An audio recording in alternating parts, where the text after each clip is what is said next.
பார்த்தீங்களா, எங்கள் வீட்டில் நான் புதுசாக ஒரு இது வளர்க்குறேன். என்னன்னு தெரியுமா? ஒரு 5 மாதம் இருக்கும்.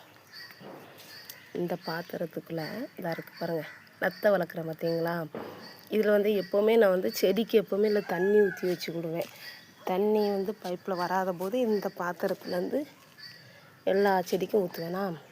பாசி பிடிச்சிருந்துச்சி இதுக்குள்ளே.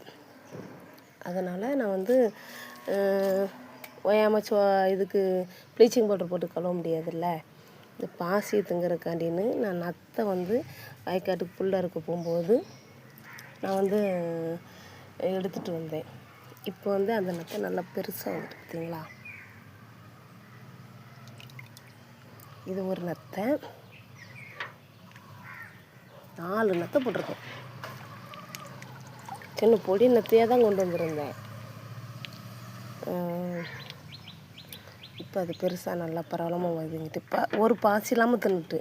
இந்த நத்தை போன மாதம் இந்த இருக்கு பாருங்க, செத்து போயிட்டா இருக்கானே எனக்கு இன்னும் தெரியலை இந்த நத்தை. ஏன்னா போன மாதம் வந்து ஒரு நாள் மழை பெஞ்சிருக்கும்போது இதில் இந்த கரையில் இருந்திருக்கும், ஒட்டிக்கிட்டு இருந்திருக்கு.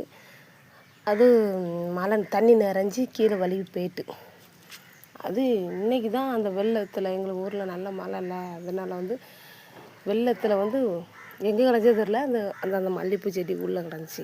ஐயோ நத்தை நேற்று பெஞ்ச மழையில் அவனும் ஓடிட்டு போல நினச்சி அதை எடுத்துகிட்டு வந்தேன். பார்த்தீங்களா, குட்டி நத்தையாக தான் எடுத்துகிட்டு வந்தேன். எவ்வளோ பெருசாக இருக்குது பார்த்துக்கிடுங்க. அது பாசியெல்லாம் சாப்பிட்ருவோம். நத்தை அப்படிலாம் கிடச்சிச்சின்னா உங்கள் வீட்டில் ஏதாவது தொட்டிக்குள்ளே போட்டு வைங்க, அதில் இருக்க பாசி அவ்வளோத்தையுமே சாப்பிட்ரும். அது இது செத்துட்டே இருக்கான்னு தெரியலை. ஆனால் போன மாதம் தான் தொலைஞ்சிச்சு, ஆனால் மிதக்குது, செத்துட்டு போல். பிடிச்சிருந்தா லைக் பண்ணுங்கள்.